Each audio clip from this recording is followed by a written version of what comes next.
Le petit déjeuner politique.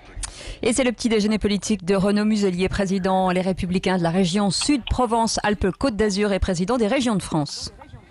Oui, bonjour Renaud Muselier. Bonjour Sud Radio. Alors, sortie de confinement à partir du 11 mai. Le gouvernement présente un plan ce matin au Conseil des ministres, notamment pour les écoles. En tant que président de région, mais président également des régions de France, est-ce que vous vous sentez suffisamment associé à l'élaboration de ce plan de déconfinement? D'abord, nous, oui et non. C'est toujours un peu pareil. C'est-à-dire, oui, nous, on participe à la démarche. Oui, on travaille avec M. Blanquer. Oui, on travaille avec nos recteurs. Oui, l'évolution sanitaire fait en sorte qu'il y a un certain nombre de données que l'on connaît très parfaitement. Et puis aussi, on est, mais c'est assez normal, mis devant le fait accompli, sur les dates. Et donc, c'est à nous de nous débrouiller. Et c'est là où il y a une discussion possible. Nous, on est les présidents de région. On participe à cette démarche, on participe à la crise, à la gestion de la crise économique. Et nous, on est dans une logique qui est de dire il faut qu'on retourne à la vie normale. Donc il faut rester dans le confinement jusqu'au 11 et préparer petit à petit en inventant de nouvelles solutions. Et on est dans ceux qui disent de toute façon il faut en sortir, alors qu'on le prenne par un bout ou par un autre, on va rencontrer plein de difficultés et on va les traiter au fil de l'eau. Oui, mais vous dites qu'il faut que la vie commence à reprendre progressivement. Alors, sur le plan des écoles, Renaud Muselier, parce que les régions ont la compétence sur les lycées, vous préconisez ce retour des lycéens aussi courant mai, là c'est par étapes que ça va se jouer ou pas? Vous savez, d'abord, la première question, c'est de dire est-ce qu'il fallait faire rentrer les enfants à l'école à un mois et demi des vacances? Oui. C'est un débat permanent. Mais en même temps, vous avez l'économie qui est complètement à l'arrêt et vous avez grosso modo, par exemple pour le BTP, on est à 90% de personnes qui ne travaillent pas, qui sont au chômage technique. Ça coûte 7 milliards d'euros. Donc, à quel moment on reprend? Et on ne peut pas reprendre le travail si les enfants ne sont pas gardés et il y a une différenciation sociale très importante. Donc le gouvernement a pris cette décision. Je pense que de toute façon, le gouvernement devra apporter, il y aura un jugement politique à la fin. Mais bon, maintenant, aujourd'hui, il faut sortir de là, on passe par les écoles. Nous, dans les lycées, on travaille avec nos recteurs. Il y a une donnée sur laquelle je ne plierai pas de toute façon, parce que nous sommes maîtres dans nos lycées, c'est la distanciation. La distanciation et les masques. Alors, la difficulté qu'on rencontre, c'est que il faut organiser, il faut réinventer la vie, en fait. Et réinventer la vie, c'est prendre de nouvelles mesures parce que demain ne sera pas comme hier. Et ceux qui veulent continuer demain comme ils faisaient hier se trompent de voie. Voilà. Alors nous, on essaye d'être imaginatifs, de mettre des barrières de distanciation, l'alcool et les masques. Oui. Bon, donc vous êtes plutôt favorable à ce qu'il y ait ce retour à l'école, hein, c'est ce que je comprends, Renaud Muselier, quand même, avec ces distances. On va pas rester coincé. Oui, d'accord, mais enfin le retour à la. Non, mais d'accord, mais Renaud Muselier, non, mais il faut des faits. Soit vous me dites oui, je suis favorable au retour à l'école et on va mettre des places. Oui, on doit reprendre les activités du tourisme, c'est ce qu'on va voir dans un instant, et les activités économiques ou pas. Vous êtes patron de région, à un moment donné, il faut prendre ses responsabilités. Renaud Muselier. Je vous ai dit oui, je les prends. On va réouvrir les lycées, on va remettre les trains en route, les bus en route, les transports scolaires en route. On va modifier nos habitudes et nos horaires et on va essayer de relancer le tourisme de notre région qui est dans une situation catastrophique. Et on ne va pas attendre en permanence des décisions qui n'arrivent pas. Bon, alors, sur les masques et sur les distances sociales, d'abord sur les masques, est-ce que vous avez des masques? Est-ce qu'en tant que région, vous en commandez? Est-ce que vous n'avez pas peur qu'il y ait de nouveau des réquisitions de la part de l'État comme ça s'est déjà fait?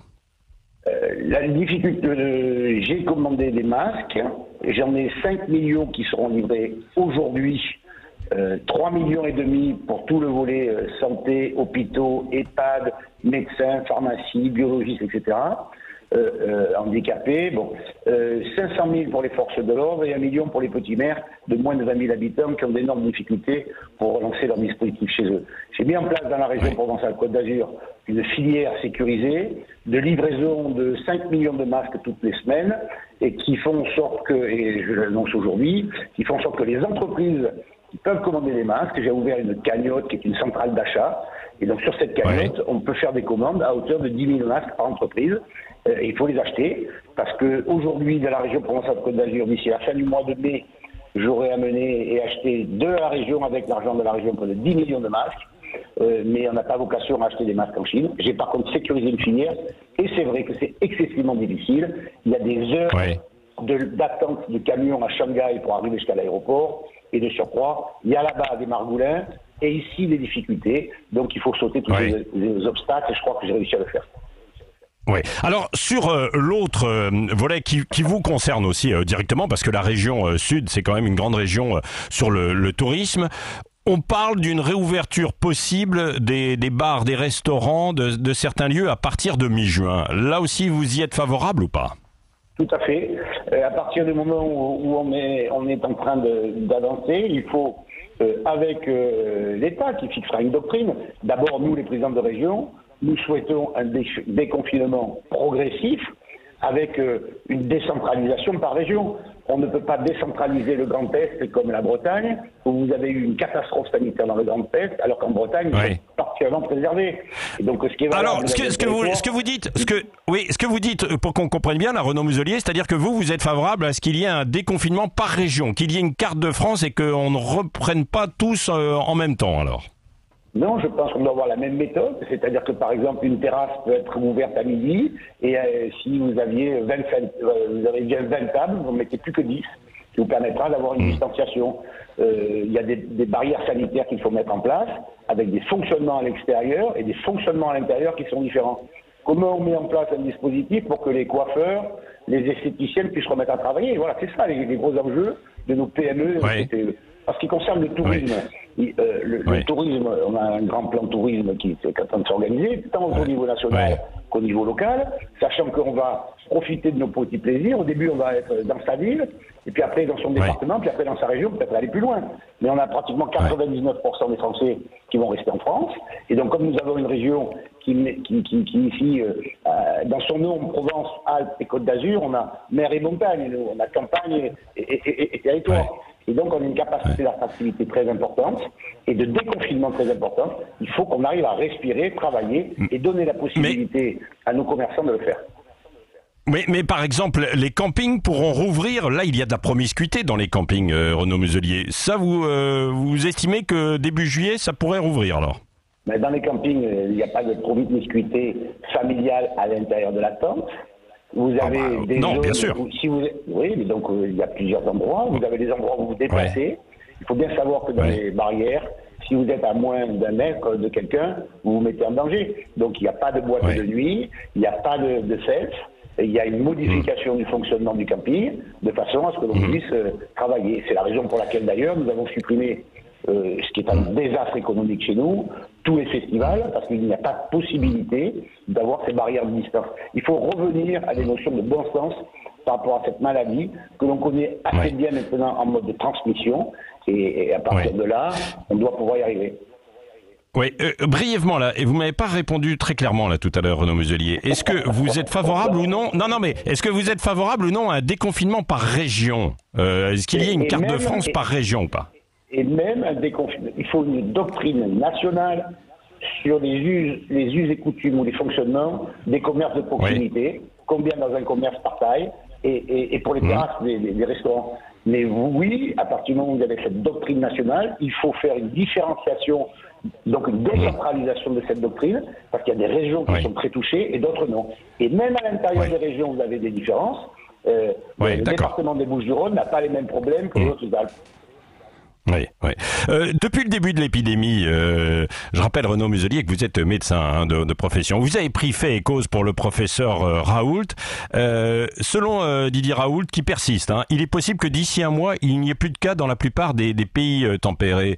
Vous le croyez sur ce point ou pas? J'espère qu'il a raison. Moi, je ne suis pas un scientifique, mais je peux constater quand même que toutes les informations que nous avons présentées à la télévision le soir pour nous expliquer que la courbe descend, si on prend la projection de cette courbe avec la projection de M. Raoult, apparemment, il n'a rien inventé. C'est-à-dire que dans un mois, la courbe elle est à plat. Oui, oui. L'hydrochloroquine du professeur Raoult, il y a une étude préliminaire aux États-Unis là, cette nuit qui ne donne pas de bons résultats sur l'efficacité, qui augmenterait même la surmortalité. En revanche, ça marche mieux avec l'antibiotique l'azithromycine. Alors c'est assez technique, mais c'est ce qui ressort de cette étude. Comme quoi, il faut quand même être prudent, même avec l'utilisation de la chloroquine. Mais monsieur le professeur Raoult, que je connais bien, n'a jamais dit qu'il fallait donner l'azithromycine, la chloroquine toute seule. La chloroquine, il a dit la chloroquine avec l'azithromycine, c'est un cocktail médicamenteux sur des patients à l'entrée au début, parce qu'après c'est trop tard. Il a aujourd'hui fait ces études-là, qui ne sont pas en double aveugle, donc qui sont forcément critiquables sur le plan scientifique, mais sur plus de 3000 patients, et dans son contexte à lui, ça ne correspond pas du tout aux données américaines. Et puis après, si vous regardez sur la carte française la façon dont ça s'est passé, nous avons un taux de mortalité ici beaucoup trop élevé, mais qui est virgule, entre guillemets, à 7,2, pendant qu'on est à 10 en France, pour 100 000 habitants, et 32 à Paris. Donc, je ne sais pas si c'est l'effet de la posologie de monsieur le professeur Raoult, mais en attendant, les chiffres nous sont plutôt favorables. Oui, c'est ça. Question Renaud Muselier aussi avec Cécile de Ménibus ce matin. Cécile. Oui, vous aviez mis en place la reconnaissance faciale dans les lycées. Est-ce que vous êtes favorable au tracking pour lutter contre le virus par smartphone ? La reconnaissance faciale dans les lycées m'a été interdite par la CNIL parce qu'en fait, ça correspondait dans mon esprit, vous savez, à ce livret scolaire, quand vous rentrez, que vous l'ayez en ordinateur ou que vous l'ayez sur un papier, c'est à peu près la même chose. Et ça permettait l'anti-intrusion, notamment dans les quartiers difficiles, et ça avait un vrai sens. Sur le tracking, je suis plus partagé parce que je suis un grand défenseur de liberté, mais la liberté doit se défendre aussi. Donc, en même temps, on a bien compris que quand on était malade, c'est le malade qui contamine et qu'il est indispensable de le pister, de le dépister et de soigner tout son entourage. Et donc, je suis très partagé. Donc, on ne peut le faire que dans un laps de temps court. Le temps qu'on en discute à l'Assemblée nationale, si les prévisions statistiques soit de M. Raoult, soit des courbes que l'on voit à la télévision du directeur de la santé, le temps d'en parler, l'affaire sera réglée. Ouais. Dernière question peut-être avec vous Renaud Muselier sur la communication du gouvernement ce lien avec les régions, les municipalités. Il y a quand même beaucoup d'élus qui nous disent qu'ils ont du mal à suivre. Est-ce que le gouvernement a une stratégie qui n'est pas assez claire selon vous, Renaud Muselier ? Je pense il y a deux problèmes. Il y a le problème de la crise sanitaire et le problème de la crise économique. Sur la crise économique, ils ont parfaitement intégré tout de suite le dispositif. Ils ont mis des moyens conséquents à la disposition du monde économique pour éviter trop de casse et on verra à la sortie. Mais je dirais que c'est peut-être plus facile parce que c'est assez classique finalement, même si c'est exceptionnel et d'une brutalité extrême. La crise sanitaire, il y a incontestablement une absence de masque, une absence de virus, une absence de clarté, mais sur une pathologie que personne ne connaît et qui évolue sans arrêt. Je suis pas tout à fait convaincu, en tout cas, que la position qu'ils ont prise sur les masques et les tests soit adaptée à leur stock qu'ils avaient chez eux. Mais ça se réglera plus tard, à mon avis. C'est plutôt sur la crise sanitaire qu'il y a eu de gros flottements. Oui, c'est ça, sur l'organisation, quoi, du coup, en place, quoi, à mettre en place par la suite, quoi, autour notamment de ces masques, quoi. Moi, je suis un politique. C'est les politiques qui décident et qui doivent s'appuyer sur des comités scientifiques. Oui. C'est pas les conseils qui font la politique. Et on s'est trop caché derrière les décisions de soi-disant experts qui se battaient entre eux à coup d'expertise là-dedans. Le politique est là pour décider, pour trancher, pour afficher, pour prendre ses risques. Il le fait en conscience avec ses conseils. Et on ne se cache pas derrière un conseil scientifique pour prendre des décisions. Bon, bah voilà. Et vous, en tant que politique, alors les petits festivals, ils auront lieu ou pas dans le courant de l'été? Parce que c'est l'une des questions quand même qu'on se pose si ça reprend progressivement.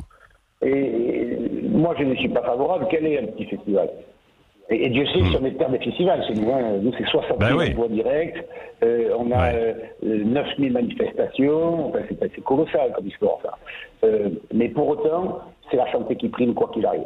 Et la santé, on peut la protéger que si on garde des barrières et si on a l'alcoolémie et si on a les masques.